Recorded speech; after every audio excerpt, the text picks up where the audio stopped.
اللہ نے سچے کی زندگی میں جھوٹے کو مار دیا۔ ہم نے کہا ہمارے رسول کا نام کیا ہوگا؟ اور رسول کا ایک غلام، رسول اللہ کا ایک غلام، ان کی چوکھٹ کا پہرے دار، ان کی ختم نبوت کا ایک چوکی دار ثناء اللہ امرتسری، اس کے ساتھ مقابلے میں دعا کر کے ایسا مرا ہے کہ اس کے 40 سال بعد نبی پاک کا یہ غلام زندہ رہا ہے۔ اب آ گیا جی اس کے انجام کا معاملہ، تو انجام کے لیے میں نے یہ پڑھ کر تو پھر اگلی بات کرنی ہے۔ مرزا غلام احمد قادیانی نے 1907 25 اپریل 1907 کو اس نے ایک اشتہار شائع کیا۔ یہ اشتہار کا حوالہ میں پہلے دے دیتا ہوں۔ مرزا غلام احمد قادیانی کا اشتہار مورخہ 5 اپریل 1907 مجموعہ اشتہارات مرزے کے جو جمع کیے ہیں اس میں چھپا ہوا ہے، جلد دوم صفحہ 705 اور 706 کے اندر، یہ جدید طبع کے اندر موجود ہے۔ اور اس میں مرزا نے 5 اپریل، میں 25 اپریل کہہ گیا تھا، 25 اپریل 1907 کو ایک اشتہار شائع کیا۔ پورا پڑھ کے سناتا ہوں۔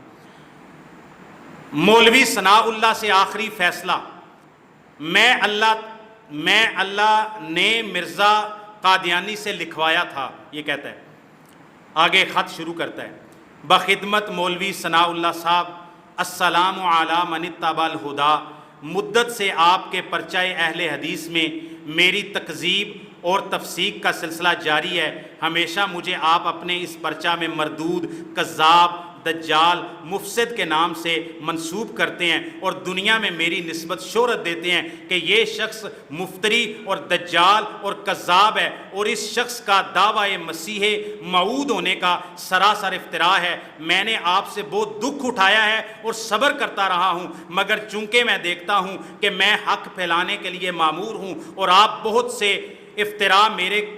میرے پر کر کے دنیا کو میری طرف آنے سے روکتے ہیں۔ اگر میں ایسا ہی کذاب اور مفتری ہوں جیسا کہ اکثر اوقات آپ اپنے ہر پرچے میں مجھے یاد کرتے ہیں، تو میں آپ کی زندگی میں ہی ہلاک ہو جاؤں گا، کیونکہ میں جانتا ہوں کہ مفسد اور کذاب کی بہت عمر نہیں ہوتی، اور آخر وہ ذلت اور حسرت کے ساتھ اپنے اشد دشمنوں کی زندگی میں ہی ناکام اور ہلاک ہو جاتا ہے، اور اس کا ہلاک ہونا ہی بہتر ہوتا ہے تا خدا کے بندوں کو تباہ نہ کرے۔ اور اگر میں کذاب اور مفتری نہیں ہوں اور خدا کے مکالمہ اور مخاطبہ سے مشرف ہوں اور مسیح موعود ہوں، تو میں خدا کے فضل سے امید رکھتا ہوں کہ سنت اللہ کے موافق آپ مکذبین کی سزا سے نہیں بچیں گے۔ پس اگر وہ سزا جو انسان کے ہاتھوں سے نہیں، یہ جملہ غور کرنے والا ہے، وہ سزا جو انسان کے ہاتھوں سے نہیں، یعنی کوئی اس کو اٹھ کے قتل کر دے، وہ سزا جو انسان کے ہاتھوں سے نہیں بلکہ محض خدا کے ہاتھ سے ہے، جیسے طاعون، ہیضہ وغیرہ مہلک بیماریاں آپ پر میری زندگی میں ہی وارد نہ ہوئی، تو میں خدا تعالیٰ کی طرف سے نہیں ہوں۔ یہ کسی الہام یا وحی کی بنا پر پیش گوئی نہیں، محض دعا کے طور پر میں نے خدا سے فیصلہ چاہا ہے، اور میں خدا سے دعا کرتا ہوں کہ اے میرے مالک، اگر یہ دعوی مسیح موعود ہونے کا محض میرے نفس کا افتراء یعنی جھوٹ ہے، اور تیری نظر میں مفسد اور کذاب ہوں، دن رات افتراء کرنا میرا کام ہے، تو اسے اے میرے پیارے مالک، میں عاجزی سے تیری جناب میں دعا کرتا ہوں کہ مولوی ثناء اللہ صاحب کی زندگی میں مجھے ہلاک کر اور میری موت سے ان کو اور ان کی جماعت کو خوش کر دے، آمین۔ مگر اے میرے کامل اور صادق خدا، اگر مولوی ثناء اللہ ان تہمتوں میں جو مجھ پر لگاتا ہے حق پر نہیں ہے، تو میں عاجزی سے تیری جناب میں دعا کرتا ہوں میری زندگی میں ہی ان کو نابود کر دے، مگر نہ انسانی ہاتھوں سے بلکہ طاعون، ہیضہ وغیرہ امراض مہلکہ سے، بجز اس صورت کے کہ وہ کھلے طور پر، سوائے اس صورت کے کہ وہ کھلے طور پر میرے روبرو اور میری جماعت کے سامنے ان تمام گالیوں اور بد زبانیوں سے توبہ کرے جن کو وہ فرض منصبی سمجھ کر ہمیشہ مجھے دکھ دیتا ہے، آمین یا رب العالمین۔ میں ان کے ہاتھ سے بہت ستایا گیا ہوں، دوسری بات کرتا ہے، میں ان کے ہاتھ سے بہت ستایا گیا ہوں، صبر کرتا رہا ہوں، مگر اب میں دیکھتا ہوں کہ ان کی بد زبانی حد سے گزر گئی ہے، وہ مجھے ان چوروں اور ڈاکوؤں سے بھی بدتر جانتے ہیں جن کا وجود دنیا کے لیے سخت نقصان رساں ہوتا ہے، اور انہوں نے تمام دنیا سے انہوں نے تمام دنیا سے مجھے بدتر سمجھ لیا ہے اور دور دور ملکوں تک میری نسبت یہ پھیلا دیا ہے کہ یہ شخص مرزا قادیانی در حقیقت مفسد اور ٹھگ، دکاندار اور کذاب اور مفتری اور نہایت درجہ کا بد آدمی ہے۔ میں دیکھتا ہوں کہ مولوی ثناء اللہ ان ہی تہمتوں کے ذریعے سے میرے سلسلے کو نابود کرنا چاہتا ہے، اس عمارت کو منہدم کرنا چاہتا ہے جو تو نے میرے آقا، میرے بیچنے والے اپنے ہاتھ سے بنائی ہے۔ اس لیے اب میں تیرے ہی تقدس اور رحمت کا دامن پکڑ کر تیری جناب میں ملتجی ہوں کہ مجھ میں اور ثناء اللہ میں سچا فیصلہ کر، اور جو تیری نگاہ میں در حقیقت مفسد اور کذاب ہے اس کو صادق کی زندگی میں یعنی سچے کی زندگی میں ہی دنیا سے اٹھا لے، یا کسی اور نہایت سخت آفت میں جو موت کے برابر ہو مبتلا کر دے۔ میرے پیارے مالک تو ایسا ہی کرے گا، آمین ثم آمین۔ ربنا افتح بیننا و بین قومنا بالحق انت خیر فاتحین۔ بالآخر مولوی صاحب نے سے التماس ہے کہ وہ میرے اس تمام مضمون کو اپنے پرچہ میں چھاپ دیں اور جو چاہیں اس کے نیچے لکھ دیں، اب فیصلہ خدا کے ہاتھ میں ہے۔ یہ میں آپ کو بتا چکا ہوں، مجموعہ اشتہارات جلد دوم صفحہ 705 اور صفحہ 706 کے اوپر موجود ہے۔ اس کے اندر یہ آخری فیصلہ سارا میں نے مرزا غلام احمد قادیانی کا پڑھ کے سنایا ہے۔ اس میں اس نے کہا کہ یہ خدا کی طرف سے الہام نہیں ہے، میں بس دعا کر رہا ہوں، لیکن بعد میں اس کے 10-20 دنوں کے بعد اس نے کہا کہ یہ الہام کے طور پر میں نے مولوی ثناء اللہ سے کے ساتھ جو ہے نا یہ اس کے بارے میں دعا کی ہے۔ اس اشتہار کی اشاعت کے تقریباً 20 کو دن کے بعد 25 اپریل 1907 کو اخبار بدر قادیان میں مرزا غلام قادیانی کی روزانہ کی ڈائری شائع ہوئی۔ اس ڈائری کے اندر یہ لکھتا ہے،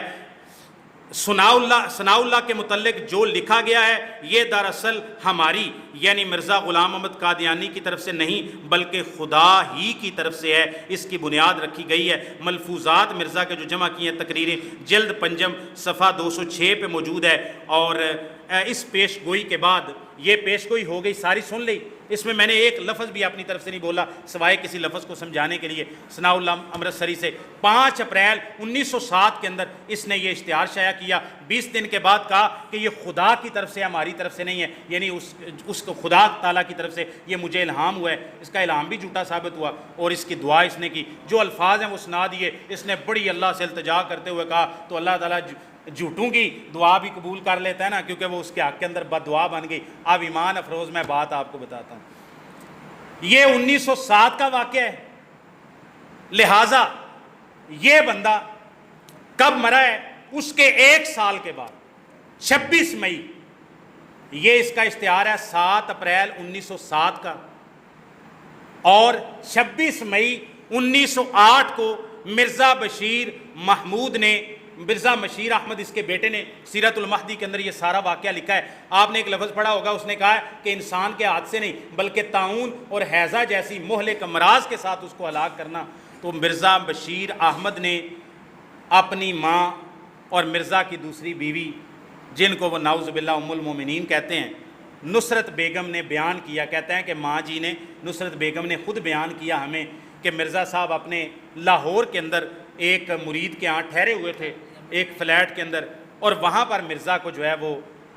صبح طبیعت خراب ہوئی، پھر اس کو دست آئے، 2-3 دفعہ یہ قضائے حاجت کی یا اس سے زیادہ دفعہ، پھر یہ جا کے لیٹ گیا، اور اس کے بعد اس کے پاؤں نصرت بیگم کہتی ہے میں اس کے پاؤں دبانے لگی، اور پھر جناب دوبارہ ان کو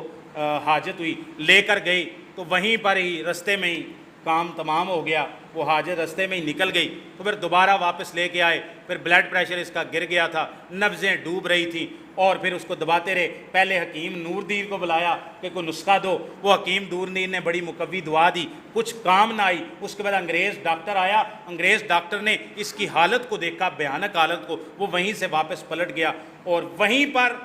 یہ قضائے حاجت کی حالت کے اندر لیٹرین کے اندر ہیضہ کی بیمار اس کو کہہ بھی آئے۔ آپ کوئی بھی حکیم طبیب ڈاکٹر موجود ہے جو مرزے کے بیٹے نے خود سیرت المہدی کے اندر مرزا کی موت کا منظر لکھا ہے، یہ ہیضہ بھی تھا، یہ دست بھی تھے اور قے بھی تھے۔ جب بندے کو دست اور قے ساتھ آتے ہیں اسی کو ہیضہ کہتے ہیں، کسی ڈاکٹر سے پوچھ لیں۔ مرزا نے خود دعا میں کہا تھا کہ اس کو ہیضے جیسی مہلک بیماری کے ساتھ مار دو۔ یہ 26 مئی 1908 کو لیٹرین کے اندر دستوں کی حالت کے اندر ہیضہ کی مہلک بیماری میں مر گیا، اور فاتح قادیان مولانا ثناء اللہ امرتسری اس کے مردار ہونے کے 40 سال بعد 1947 میں تقسیم ہند ہوا، امرتسر سے ہجرت کر کے سرگودا آئے، اور سرگودا میں اس کے بھی 1 سال بعد اس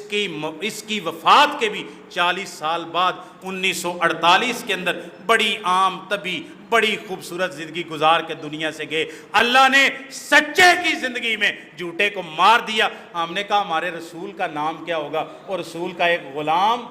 رسول اللہ کا ایک غلام، ان کی چوکھٹ کا پہرے دار، ان کی ختم نبوت کا ایک چوکی دار